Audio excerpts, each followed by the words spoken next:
আমাকে আজকের এই জনসমুদ্রকে শান্ত করার জন্য বলা হয়েছে। আমি জানি না আপনারা কি শান্ত হবেন না অশান্ত হয়ে যাবেন।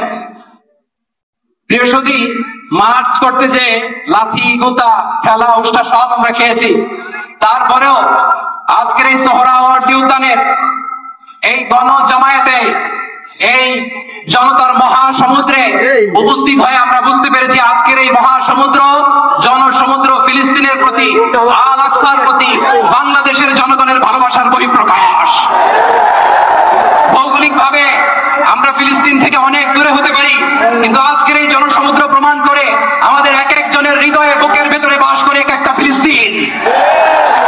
আমাদের হৃদয়ে বাস করছে এক একটা গাজা, আমাদের হৃদয়ে বাস করে এক একটা আল-কুদস। চিৎকার করে বলুন ঠিক কিনা? আমরা আজকে সংহতি প্রকাশ করব আমাদের মুসলিম ভাইদের উদ্দেশ্যে। এক আওয়াজে আমাদের কণ্ঠকে উচ্চকিত করে অতিথি থেকে শুরু করে অডিয়েন্সের সবাই আল্লাহু আকবার ধ্বনি দিয়ে সোহরাওয়ার্দী উদ্যানের এই ময়দানকে আমরা কাঁপাতে রাজি আছি না নাই?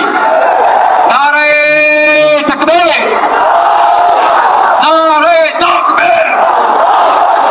দিন ইসলাম, দিন ইসলাম। ফিলিস্তিন, ফিলিস্তিন। আল কুদুস, আল কুদুস। ফিলিস্তিন, ফিলিস্তিন। আল কুদুস, আল কুদুস। আমার ভাই শহীদ কেন? জাতিসংঘ জবাব চায়। গাজায় গণহত্যা কেন?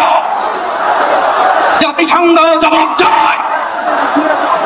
আমি যা বলি আমার সাথে আওয়াজ করে ইংরেজিতে স্লোগান করুন, free free Palestine, free free Palestine, free free Al আকসা।